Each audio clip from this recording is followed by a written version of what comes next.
día de hoy vamos a hablar acerca del estándar número 11. Para conocer más de este estándar le doy paso a Fabiola Arévalo.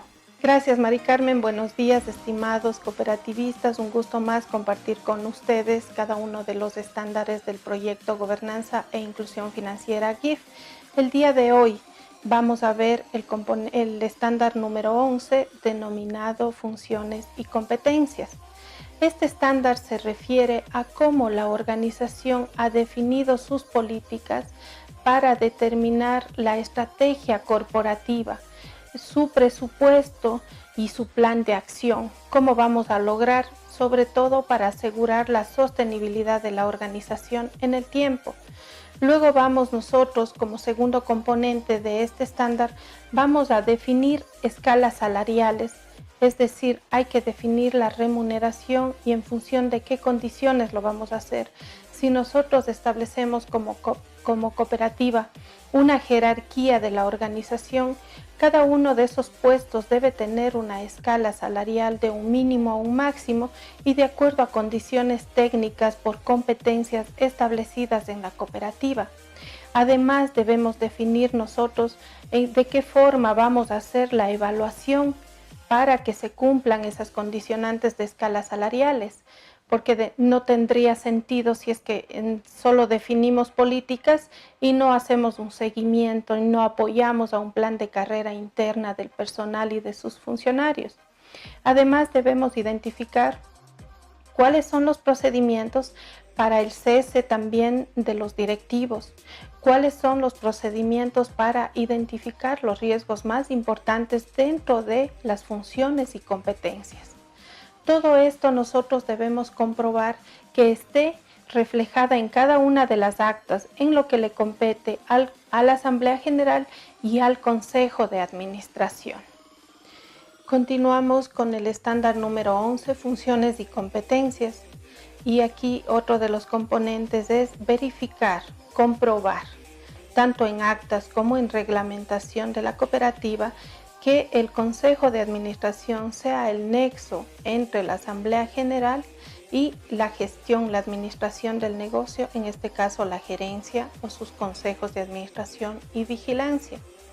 Además, nosotros en otro componente importante de este estándar 11, funciones y competencias, es verificar, supervisar si es que se han cumplido las normas éticas y de conducta de la organización. ¿Quién es el responsable de esa supervisión? ¿Cómo se presentan los informes? ¿Quién hace el seguimiento de ese tipo de supervisión? Y si esta supervisión está reflejada en cada una de las actas que correspondan, tanto de la Asamblea General como del Consejo de Administración. También debería existir una política de administración de los conflictos de interés. Esta política también debe ser supervisada y debe estar reflejada en cada una de las actas. Asegurar el cumplimiento de normativa interna y externa. Esto le permite a la institución apoyar a que se institucionalice las buenas prácticas de la organización, lo que ha aprobado el Consejo de Administración y a lo que debe darle seguimiento la organización. El estándar nos pide más componentes. Dentro de estos componentes adicionales, lo que nos pide es cuáles son las condiciones para hacer el seguimiento a que esas prácticas de buena gobernanza estén institucionalizadas. Además, debemos establecer también políticas de sucesión de cargos críticos. ¿Cuáles son los cargos con los cuales la institución tiene mayores riesgos? Por ejemplo, ¿qué pasa si no está el responsable del sistema informático?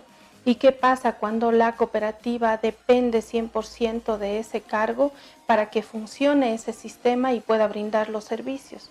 Entonces hay un riesgo ahí de continuidad del negocio muy grande, por lo cual hay que establecer políticas y esas políticas tienen que ser supervisadas. Además, tenemos otro componente que es la supervisión del cumplimiento de todas las políticas internas y externas de la cooperativa. ¿Quién va a hacer esa supervisión? ¿Quiénes son los responsables designados? en qué niveles y en qué condiciones, cómo se va a reportar los incumplimientos, hay sanciones por esos incumplimientos. Todo eso está establecido en cada una de las actas. Se evidencia que el Consejo de Administración está haciendo el seguimiento, está tomando decisiones, está tomando acciones preventivas para que la cooperativa disminuya sus riesgos.